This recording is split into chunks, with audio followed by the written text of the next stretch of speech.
కులాల వారు అన్ని జాతుల వాళ్ళు మరి అన్ని వర్గాల బీసీలందరూ కూడా మరి కష్టపడి పనిచేయాల్సిన అవసరం ఎంతైనా ఉంది.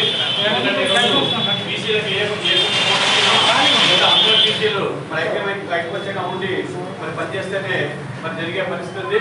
ముందుగా ఈరోజు ఎంతవరకు అంటే ఈ ప్రోగ్రామ్ ఓన్లీ బీసీ అయిపోయిన కార్యాలయం అంటే గతంలో కార్యాలయం ఉండేది, అది కొన్ని కారణాల వల్ల కార్యాలయం తీసివేయబడింది. తర్వాత సభ్యత్వం కానివ్వండి నాయకత్వం మారిపోయింది. మళ్ళా కొంతకాలంగా తప్పక కొంత విషయం తెలిసిందే. మరి ఎన్నికల తర్వాత ఎన్నికల ముందు మరి కార్యాలయాలన్నీ మనం తీసేసాము. ఎందుకంటే రాజకీయాల్లో అందరూ కూడా బిజీగా ఉండి మరి ఏ పార్టీ వాళ్ళు వెళ్ళిపోయి పార్టీకి పనిచేస్తున్నారు. మరి గతంలో ఎలక్షన్ అయిపోయినాయి. మళ్ళా స్పష్టంగా మన ప్రత్యేకంగా ఈరోజు మరి అందరూ బీసీ నాయకులు వచ్చేసి మళ్ళా కార్యాలయం ప్రారంభించడానికి వచ్చేసాం. కాబట్టి ఈరోజు బీసీ కార్యాలయం ప్రారంభించడం మాత్రమే ఈ ప్రోగ్రామ్ ఇంతతో ముగుస్తూ ఉంది. తర్వాత మళ్ళా ఒకరోజు అందరికీ ఇప్పుడు అనేవాడు ఈ కార్యక్రమం గురించి పెద్దలు శివకాంకర మాట్లాడతారు.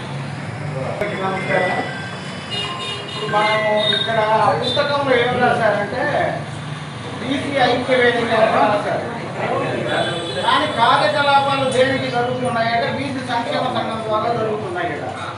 అసలు ఇది బీసీ ఐక్య వేదిక అంటే తెలంగాణలో ఉండే నానేటువంటి బీసీ ఐక్య వేదిక 93 కులాల బీసీ ఐక్య వేదిక. మనము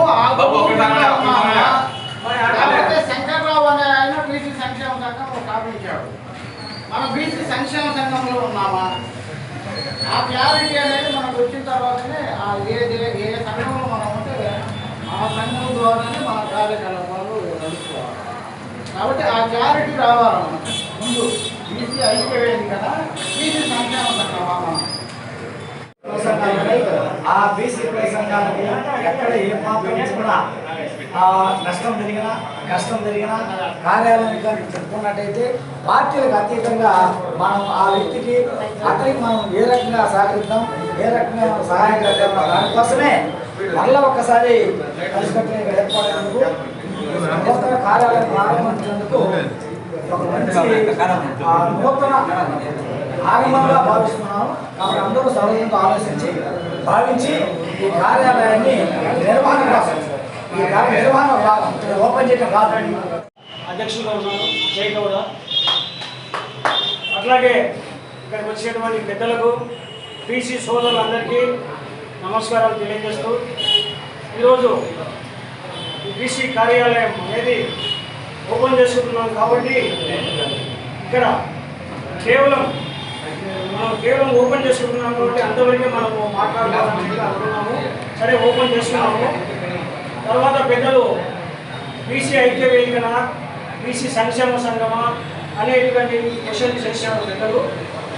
నెక్స్ట్ మనము పెద్దలు చెప్పినట్టు సాధ్యతలు ఒక 10 days 15 days తర్వాత మనము కార్యక్రమం ఓపెన్ చేసుకున్నప్పుడు మనం ఏది ఎట్లా ఈ కార్యక్రమం జరగాల్సింది కార్యక్రమం జరగాలంటే ఈ రూమ్ ఖర్చులు మనిషి ఈ నేను మొత్తం కిరాయి కొరాయి మరీ డబ్బు కావాలి. ఈ డబ్బు కావాలంటే ఈ నెల కట్టే దాతలు కూడా ఎక్కువగా దాని మీద ఆలోచించి ఖర్చు కూడా పెరుగుతుంది. కాబట్టి ఇక్కడ ఒక పేపరు టేబుల్స్ అన్ని తీసుకొచ్చి పెట్టి ఈ ప్రతి ఒక్క దానికి కూడా ఈ ఖర్చుకు సహకరించే దాతలు కూడా ముందుకు రావాలని కోరుకుంటూ సేవ తీసుకుంటాం. ఫైనాన్షియల్ గా బాగా డెవలప్ పని